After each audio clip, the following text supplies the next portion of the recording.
इस वीडियो में हम लोग बात करने वाले हैं कैसे आप अपने बचे हुए टाइम में ना स्मार्टली पढ़ के उनकी एरियाज उनकी टॉपिक्स पे अगर डायरेक्टली टारगेट करोगे ना बेटा तो तुम लोग अभी भी 80 ऑन 80 मार सकते हो, ला सकते हो। ध्यान से समझना मेरी बात को बेटा, तुम लोगों को बहुत ज्यादा क्वांटिटी ऑफ क्वेश्चंस करने पे फोकस नहीं करना है। तुम लोगों को वो सिलेक्टेड क्वेश्चंस करने पे फोकस करना है बेटा, जो तुमको एग्जाम में आते हुए दिख जाए और तुम्हारी बात बन जाए। अब ये जो की एरियाज हैं, की टॉपिक्स हैं बेटा, ये तो तुमको कोई भी रैंडम टीचर बता देगा। लेकिन मेरी बात को समझना कि ये स्ट्रैटेजी डिफरेंट क्यों है, यहां पर जो मैं बात करने वाला हूं वो डिफरेंट क्यों है। जैसे मान लो मैंने एक टॉपिक ले लिया, कोई सा भी की टॉपिक ले लिया, मैंने आपको बोला कि इसके 50 सवाल आपको बनाने हैं, और एट द सेम टाइम मैंने बोला कि यार ये तुम्हारे 10 की टॉपिक्स हैं और इन 10 की टॉपिक से तुमको ये 50 सवाल बनाने हैं। यहां पे तुम एक की टॉपिक से 50 सवाल बना रहे हो और यहां पे तुम 10 की टॉपिक से 50 सवाल बना रहे हो। कितना फर्क है बेटा, मतलब यहां पर एक की टॉपिक के एवरेज तुमको 5 सिलेक्टेड सवाल दिए जा रहे हैं और ये 5 सिलेक्टेड सवाल ऐसे सवाल हैं जो कि तुम्हारे एग्जाम में आने की सबसे ज्यादा प्रोबेबिलिटी रखते हैं। तो अब बताओ, क्वांटिटी या क्वालिटी? तो ये तुमको बेटा हर कोई टीचर नहीं बता पाएगा, ये एक एक्सपीरियंस टीचर ही बता पाएगा। और बेटा इस वीडियो के अंदर मैं अपने 7 साल का पूरा इनसाइट तुम्हारे साथ शेयर कर दूंगा। बहुत इंपॉर्टेंट वीडियो है। तो चलो भाई, अपनी स्मार्ट की स्मार्ट स्ट्रैटेजी तुम लोगों के साथ शेयर करनी चालू करते हैं। बेटा मैंने इस पूरी की पूरी वीडियो को ना एक मूवी की तरह प्लान करा है। मूवी में फर्स्ट हाफ होता है, फिर सेकेंड हाफ होता है, फिर आता है क्लाइमैक्स। सिमिलरली इस वीडियो में भी एक फर्स्ट हाफ है, एक सेकेंड हाफ है और फिर है बेटा क्लाइमैक्स। जैसे तुम मूवी को बीच में नहीं छोड़ के जाते हो, वैसे ही तुम इस वीडियो को बीच में नहीं छोड़ सकते हो, वरना तुम्हारा नुकसान होगा बेटा। और क्लाइमैक्स तक पहुंचते पहुंचते तो तुम्हारे चेहरे पे इतनी वाइट स्माइल आ जाएगी ना, तुम लोगों को पता चलेगा कि जेन्युइनली सर ने बहुत एफर्ट करा है, लेकिन इस एफर्ट के बाद तुम्हारा बहुत फायदा होने वाला है। इस चीज की मैं गारंटी दे सकता हूं। तो बेटा अगर मैं मोस्ट स्कोरिंग एरियाज टॉपिक्स की बात करूं तो सबसे पहले मेरे दिमाग में आता है बेटा इनवर्स ट्रिग्नोमेट्रिक फंक्शंस। बहुत छोटू सा चैप्टर है और सिलेक्टेड एरियाज हैं, सिलेक्टेड टॉपिक्स हैं और उन पे सिलेक्टेड क्वेश्चंस ही अपने को करने हैं। अगर मैं इनवर्स ट्रिग्नोमेट्रिक फंक्शंस की बात करूं बेटा, ये चैप्टर 3 नंबर में तुम्हारे पास आएगा। 4 नंबर में भी आ सकता है, लेकिन 3 नंबर में आने के ज्यादा चांसेस हैं। एक ऑब्जेक्टिव क्वेश्चन और एक 2 मार्क का क्वेश्चन। जो ऑब्जेक्टिव क्वेश्चन आएगा बेटा वो भी डोमेन बेस्ड, रेंज बेस्ड या फिर ग्राफ बेस्ड होगा। जो आपका 2 नंबर का सवाल आएगा वो प्रिंसिपल रेंज पे बेस्ड आएगा सवाल। अब बेटा अगर आप इन तीनों के तीनों की एरिया से कंबाइंड 30 सवाल भी बना लोगे ना तो भी बेटा वो मोर देन इनफ है। अब ये 30 सवाल जो होने चाहिए ना, सिलेक्टेड सवाल होने चाहिए। यही तो बेटा कैच है। आप लोगों को 10 साल 15 साल पुराने सवाल जाके नहीं बनाने हैं, आप लोगों को रीसेंट पैटर्न पे बेस्ड सवालों पे ज्यादा फोकस करना है बच्चों। तो ये जो 30 सवाल हैं अगर आप लोग बना लेते हो बेटा, तो यहां से आप लोगों के 3 मार्क्स सिक्योर हो जाएंगे। अब एक सवाल आप लोगों के दिमाग में पक्का आ रहा होगा कि सर मेरे को कैसे पता चलेगा कि ये 30 सवाल कौन से हैं? उसी के लिए तो बेटा गगन सर यहां खड़े हैं और इसी के लिए तुमको वीडियो को एंड तक देखना है कि ये 30 सवाल तुमको मिलेंगे कैसे, ये 30 सवाल तुमको करने कैसे हैं, वही मैं रिवील करूंगा क्लाइमेक्स के अंदर। आगे चलते हैं बेटा। चैप्टर 3 प्लस चैप्टर 4 तुम लोगों को पता है, मैट्रिसेस एंड डिटरमिनेंट्स मतलब फ्री के मार्क्स 10 नंबर का आएगा बेटा यहां से। और ये 10 नंबर हर बच्चे को लेकर आने ही आने हैं। यहां पर 9 नंबर भी नहीं आने चाहिए बेटा, 10 के 10 नंबर आने चाहिए। और ये हैं वो सारे के सारे की एरियाज की टॉपिक्स जहां से तुम्हारे सवाल बनेंगे। और कितने सवाल तुमको करने हैं अप्रोक्सीमेटली वो भी मैंने यहां पे क्यूमुलेटिवली लिख रखा है। जैसे अगर मैं बात करूं मल्टीप्लिकेशन ऑफ मैट्रिसेस पे बेटा, ऑब्जेक्टिव क्वेश्चंस आजकल बहुत देखे जा रहे हैं, वो भी ऑर्डर बेस्ड जो होते हैं, जहां पर तुम लोगों को बेटा यहां पर एक ऑर्डर दे दिया जाएगा, यहां पर एक ऑर्डर दे दिया जाएगा और पूछा जाएगा कि यार मल्टीप्लिकेशन डिफाइंड है या नहीं है। तो मल्टीप्लिकेशन डिफाइंड है या नहीं है उस पे बेस्ड सवाल आ रहे हैं। उसके बाद बेटा symmetric matrix, Q symmetric matrix की डेफिनेशन पे बेस्ड ऑब्जेक्टिव क्वेश्चंस आते हैं, तो आपको इसके भी सवाल लगाने पड़ेंगे कुछ। फिर प्रॉपर्टीज ऑफ डिटरमिनेंट्स पे बेस्ड सवाल आते हैं, वो भी 3 प्रॉपर्टीज बेटा सबसे ज्यादा इंपॉर्टेंट है। इन प्रॉपर्टीज पे अगर आप 3-3 4-4 सवाल भी लगा लेते हो तो काम बन जाएगा। उसके बाद बेटा आपकी इनवर्स रिलेटेड प्रॉब्लम्स की आपको क्या करना है बेटा, मैट्रिक्स का इनवर्स निकालना है। उसके बाद आपकी बेटा वर्ड प्रॉब्लम्स हो गई और आपकी इक्वेशंस वाली प्रॉब्लम्स हो गई कि आपको अननोन्स की वैल्यू निकालनी है, एक्स वाई जेड की वैल्यू निकालनी है। अब ये सारे के सारे जो की टॉपिक्स हैं इनको कंबाइन करके 70 से 75 सवाल है बेटा, कुछ सिलेक्टेड 70 से 75 सवाल है। अगर तुम ये कर लोगे ना तो बात बन जाएगी। अगेन ये सवाल कहां है सर, कैसे मिलेंगे मेरे को, सारी चीजें तुम लोगों को बताऊंगा क्लाइमेक्स में। आगे चलते हैं। एप्लीकेशन ऑफ इंटीग्रल्स बहुत ही ज्यादा आसान चैप्टर है बेटा, और यहां तो क्वेश्चन की वेरिएशन बहुत ही ज्यादा कम है। यहां तो आप लोगों को क्वेश्चन सिलेक्ट करने तक की जरूरत नहीं पड़ेगी, आप लोगों को बहुत बेसिक रखना है बेटा। यहां पे एनसीईआरटी के सवाल लगाने, और एनसीईआरटी के अलावा ना 15 सवाल आप लोगों को मैं दूंगा, आप लोगों को बस वो 15 सवाल लगा लेने हैं। और ये जो 15 सवाल होंगे ना बेटा, इसमें आपको एलिप्स वाले क्वेश्चंस भी मिल जाएंगे, पैराबोला और लाइन वाले क्वेश्चंस भी मिल जाएंगे, पैराबोला वाले क्वेश्चंस भी मिल जाएंगे, ट्रिग्नोमेट्रिक फंक्शन बेस्ड भी क्वेश्चंस आने लगे हैं। तो जितनी भी वेरिएशन पॉसिबल है ना, उन सभी वेरिएशन पे तुमको कंबाइंड 15 सवाल करने के। अगर तुम कर लेते हो बेटा तो एप्लीकेशन ऑफ इंटीग्रल फतेह। आगे चले, वेक्टर्स और 3D ज्योमेट्री बेटा, मैं इनको ना स्कोरिंग टॉपिक्स में डालता हूं, स्कोरिंग चैप्टर्स में डालता हूं। आप लोग थोड़ा सा शायद अचंभित हो रहे होंगे इसको देख के, लेकिन जब से बेटा सिलेबस रिड्यूस हुआ है ना, 3D ज्योमेट्री बहुत आसान हो गई है। और वेक्टर्स तो बेटा पहले से ही आसान है, क्योंकि वेक्टर्स को लेके आपको एक बेसिक आइडिया 11th क्लास से ही है। तो अब ना वेक्टर्स और 3D में स्कोर करना काफी आसान हो गया है, क्योंकि वो सिलेक्टेड एरियाज ही हैं जहां से सवाल आएंगे, और वहां से भी बहुत ज्यादा वेरिएशन के सवाल नहीं आते। जैसे मैं आप लोगों को बताता हूं, फॉर एग्जांपल आपका डायरेक्शन कोसाइन और डायरेक्शन रेशियो से सवाल आएगा ही आएगा, और वो भी आपकी कौन सी प्रॉपर्टी से आएगा, L square plus M square plus N square is equal to 1, cos square alpha plus cos square beta plus cos square gamma is equal to 1। तो अल्फा बीटा गामा बेस्ड सवाल आ जाएगा, या फिर डायरेक्शन रेशियो बेस्ड सवाल आ जाएगा, कोई linearity घुसा देगा उसमें। यही सब चीजें कर सकता है बेटा, उससे ज्यादा वो कुछ नहीं कर सकता। उसके बाद एंगल बिटवीन वेक्टर्स, कि भाई परपेंडिकुलर है ये वेक्टर्स, तो कंडीशन तुम्हारी थीटा वाली। फिर उसके बाद नॉर्मली तुमसे एंगल निकलवा सकता है बेटा, डॉट प्रोडक्ट क्रॉस प्रोडक्ट पे बेस कुछ भी सिंपल सा सवाल तुम लोगों को पूछ लेगा। प्रोजेक्शन ऑफ वेक्टर पे तुम लोगों से सवाल पूछ सकता है। Finding vector and cartesian equation of line, simple सी चीज है बेटा, तुम लोगों को सारी चीजें दूंगी, बस तुमको इक्वेशन बनानी होगी लाइन की, वेक्टर इक्वेशन और कार्टेशियन इक्वेशन। उसके बाद distance between lines, foot of perpendicular, जैसे मैंने बोला कि बेटा ये फिक्स चीजें हैं, और डिस्टेंस बिटवीन लाइंस हो गया, फिर फुट ऑफ परपेंडिकुलर हो गया, सारी की सारी चीजें क्या है, फॉर्मूला बेस्ड है। तुमको यहां से 2-2 3-3 सवाल करने हैं, तुमको 25-25 30-30 सवाल नहीं करने हैं इनके। अगर तुमने 2-2 3-3 सवाल भी कर लिए इन टॉपिक से, और वो सारे के सारे वेरिएशंस कवर कर ले, तो तुम्हारा काम बन जाएगा। उसके बाद आता है area of triangle, area of parallelogram कैसे निकालते हैं अगर वेक्टर फॉर्म में दिया हो साइड्स को। तो अगेन बेटा ये जो भी सारे के सारे टॉपिक्स हैं, अगर तुम इनसे 80 से 90 सवाल बना लेते हो, सारी की सारी वेरिएशंस अगर मैं मिला भी दूं और सारे के सारे सवाल मैं तुम लोगों के सामने रख भी दूं ना, तो 80 से 90 सवाल से ज्यादा नहीं बनते।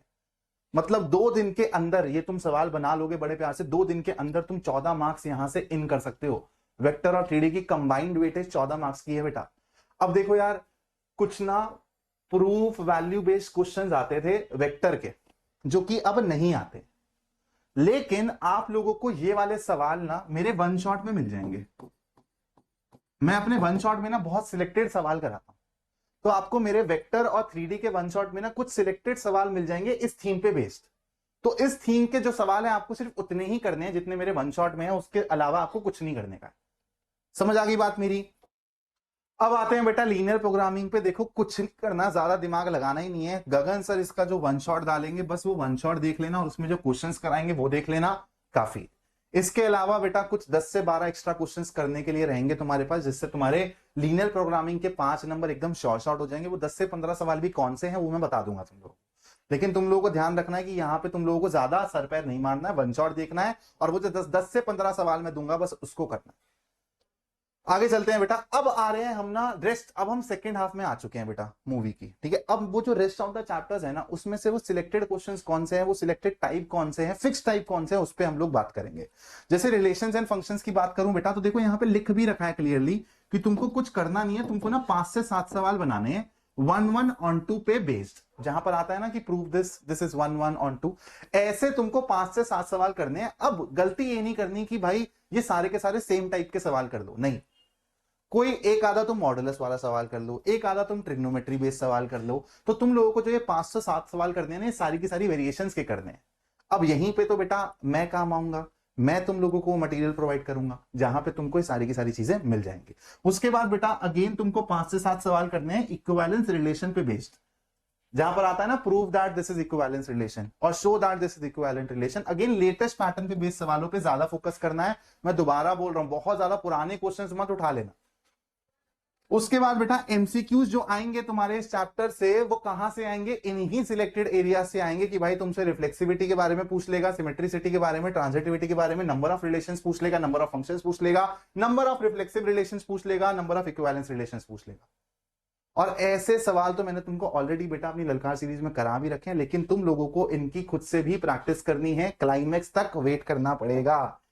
और बेटा क्लाइमेक्स में ना मैं तुमको दोनों ऑप्शंस दूंगा, एक फ्री ऑप्शन भी दूंगा और एक पेड ऑप्शन भी दूंगा, चॉइस आपकी रहेगी। सारी की सारी चीजें एकदम क्लियरली आप लोगों के सामने रखूंगा, आप लोगों की चॉइस रहेगी बेटा कि आप लोगों को कौन सा ऑप्शन चूज करना। दोनों ऑप्शन से आपको इक्वल बेनिफिट्स ही मिलेंगे।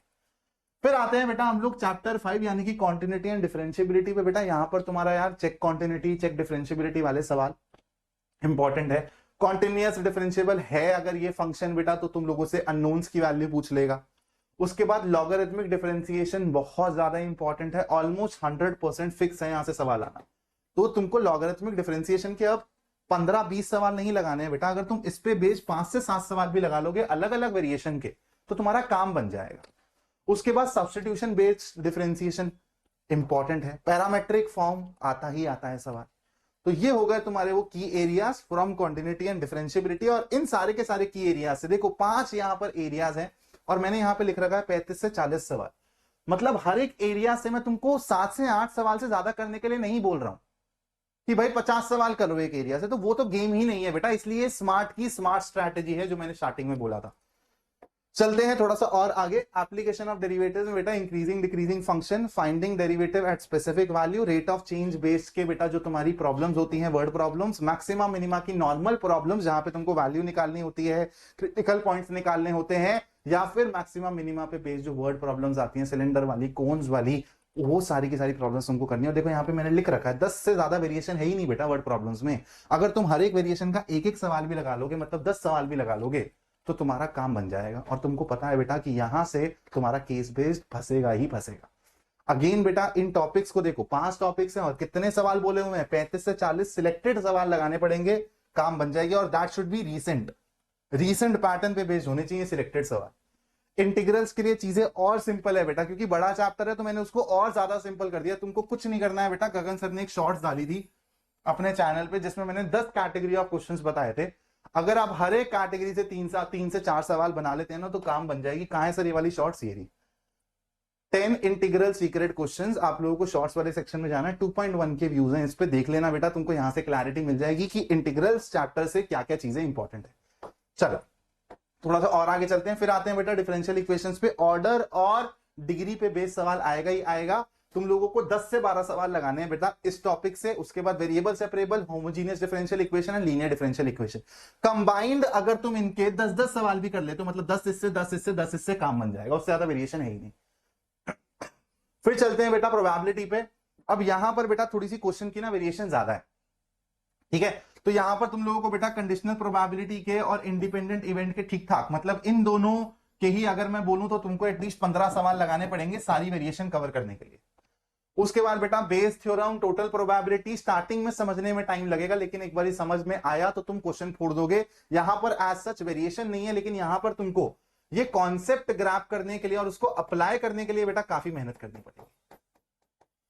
लेकिन अगेन अगर तुम इस पे बेस्ड 10 सवाल भी कर लेते हो, 10 अच्छे सवाल भी कर लेते हो और एप्लीकेशन को समझ लेते हो, एग्जाम में जैसा मर्जी सवाल आए तुम बोर्ड कराओगे।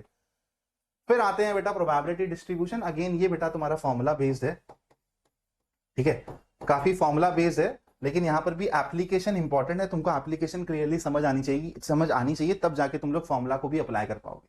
अब आ गए हम उस पार्ट पे जिसका आपको बेसब्री से इंतजार था, दैट इज क्लाइमेक्स। तुम लोगों को अब मैं बताने वाला हूं कि जो भी ये सिलेक्टेड काइंड ऑफ सवाल सर ने बताए हैं, सिलेक्टेड क्वेश्चन सर ने बताए हैं, अब आ गए हैं बेटा हम लोग क्लाइमेक्स पे। और अब आप लोगों को पता चलेगा कि ये जो सिलेक्टेड क्वेश्चंस हैं इनको आपको एक्सेस कहां से करना है। बहुत ध्यान से सुनना बेटा। देखो इंसान को ना सब कुछ नहीं मिलता है बेटा, हम तो फिर भी इंसान है। भगवान राम को सब कुछ नहीं मिला था, भगवान श्री कृष्ण को सब कुछ नहीं मिला था। तुम्हारे हाथ में ना बेटा मेजरली 2 चीजें होती हैं, एक होता है बेटा टाइम, दूसरा होता है पैसा। अगर तुम्हारी फाइनेंशियल सिचुएशन उतनी अच्छी नहीं है बेटा कि तुम लोग पैसा नहीं इन्वेस्ट कर सकते हो, तो तुमको टाइम इन्वेस्ट करना पड़ेगा। ध्यान से समझना, एकदम प्रैक्टिकल बात बता रहा हूं। और अगर तुमको लगता है कि नहीं सर मेरे हाथ में ज्यादा टाइम नहीं है, तो तुम लोगों को बेटा पैसा इन्वेस्ट करना पड़ेगा। मैं तुमको दोनों ऑप्शंस बताने वाला हूं। ये सिलेक्टेड क्वेश्चंस तुम लोग फ्री में, यानी कि तुमको पैसा नहीं इन्वेस्ट करना है, तो तुम लोग फ्री में कैसे एक्सेस कर सकते हो। और यही सिलेक्टेड क्वेश्चंस अगर तुम्हारे पास टाइम ज्यादा नहीं है तो कैसे तुम लोग एक मिनिमम अमाउंट इन्वेस्ट करके इन सभी के सभी क्वेश्चंस को एक्सेस कर सकते हो, ये आपको जाने को मिलेगा नेक्स्ट स्लाइड के अंदर। अब बेटा तुम लोगों को बस इतना करना है खुद से, ऊपर मैंने पेड वाला ऑप्शन लिख रखा है, नीचे तुम्हारे लिए फ्री वाला ऑप्शन है। बेटा तुम लोगों को वन शॉट्स देखने हैं, वन शॉट्स में ना मैंने ना बहुत ज्यादा क्वेश्चंस नहीं करवाए हैं, मैंने वो एक्स्ट्रा सिलेक्टेड सवाल ही कराए हैं अपने हर एक वन शॉट में। तो अगर आपको थ्योरी पॉइंट ऑफ व्यू से वन शॉट नहीं भी देखना ना, तो आप लोग डायरेक्टली स्क्रॉल करके क्वेश्चंस वाले सेक्शन में आ जाना मेरे वन शॉट पे और ये क्वेश्चंस लगा लेना, ये हर बच्चे को लगाना है बेटा। उसके बाद बेटा अगर आप लोग फ्री में एक्सेस करना चाहते हो कि सर मेरे को पैसा नहीं इन्वेस्ट करना, मेरे को फ्री में बता दो, मेरे पास टाइम है, मैं टाइम दे दूंगा, तो आप लोगों को बेटा इसके बाद एनसीईआरटी तो देखो बेयर मिनिमम होती है, एनसीईआरटी तो करनी है, एनसीईआरटी में जो सवाल है। उसके बाद बेटा ये सबसे ज्यादा क्रिटिकल है आप लोगों के लिए, ललकार सीरीज। ललकार सीरीज में बेटा आपको वो हाईली सिलेक्टेड सवाल मिल जाएंगे जिनकी बात मैंने अभी करी है चैप्टर वाइज। इसके साथ साथ इस चैनल पे जितनी भी अपकमिंग क्वेश्चन सीरीज होंगी आप कोई भी मिस नहीं कर सकते हो, क्योंकि सारी अपकमिंग सीरीज में इन सिलेक्टेड क्वेश्चंस को मैं कराऊंगा। तो आप लोगों को बेटा चैनल पे रेगुलर रहना पड़ेगा, मतलब टाइम देना पड़ेगा और मेरे साथ मिलकर मेहनत करनी पड़ेगी। और फिर दूसरी कैटेगरी के स्टूडेंट्स है कि सर मेरे पास टाइम नहीं है, मेरे को बता दो, मैं सेल्फ स्टडी कर लूंगा। तो बेटा आप लोगों को वन शॉट्स तो करनी है, उसके बाद एनसीईआरटी तो करोगे, ये चीज मैंने लिख रखी है ताकि ऑब्वियस चीजें ना हमारे दिमाग से निकल जाती हैं कभी कभी। इसके बाद आपको कुछ नहीं करना बेटा, सुपर 500 क्वेश्चंस की पीडीएफ लेनी है और क्वेश्चंस बनाने हैं, बस ये 500 क्वेश्चंस बेटा वही क्वेश्चंस है जो मैं आपको बता रहा हूं जब से। सिलेक्टेड क्वेश्चन सारे के सारे आपको इन 500 क्वेश्चन में मिल जाएंगे, इसके अलावा आपको कुछ नहीं करना, तो आपका टाइम बच जाएगा। अगर आप बेटा ये सारी की सारी चीजें खुद से कर लेते हो, उसके बाद बेटा मैं एंड में तुम्हारा हाथ थाम लूंगा, इसके बाद मैं संभाल लूंगा, 1 महीना साथ बैठ के प्रैक्टिस कराऊंगा बेटा तुम लोगों को। और इसका जो टाइम पीरियड होगा वो क्या होगा, 15 दिसंबर से 15 जनवरी तक। और जौन सा भी तुम लोगों को बेटा यहां पर बढ़िया तरीका लगता है खुद के लिए कि तुमको फ्री वाले तरीके से जाना है, तुमको पेड वाले तरीके से जाना है, वो तुम्हारी पर्सनल चॉइस है। तुम लोग उस तरीके को अपनाओ बेटा, और फिर 15 दिसंबर के बाद से अपन तुम्हारा हाथ थाम लेंगे। उसके बाद इन्हीं सिलेक्टेड क्वेश्चंस की हम लोग मिलके भी तैयारी करेंगे, और जो भी रेस्ट ऑफ द क्वेश्चंस है बेटा उनकी भी हम लोग तैयारी करके 80 on 80 के लिए रेडी हो जाए। अब बेटा मुझे तुम लोगों को सिर्फ एक बात बोलनी है यार, अगर तुम्हारे ऐसे दोस्त हैं जिन लोगों को तुमको लगता है कि इस वीडियो को देख के हेल्प होगा, तो तुम ये वीडियो उन दोस्तों को शेयर कर देना बस। इससे ज्यादा मैं तुम लोगों से कुछ नहीं डिमांड कर रहा हूं बेटा, ये तुम लोग समझ लेना कि सर एज अ गुरु दक्षिणा मान रहे हैं बेटा। शेयर कर देना वीडियो को, that will be enough. Thank you so much for watching this video. जय हिंद दोस्तों।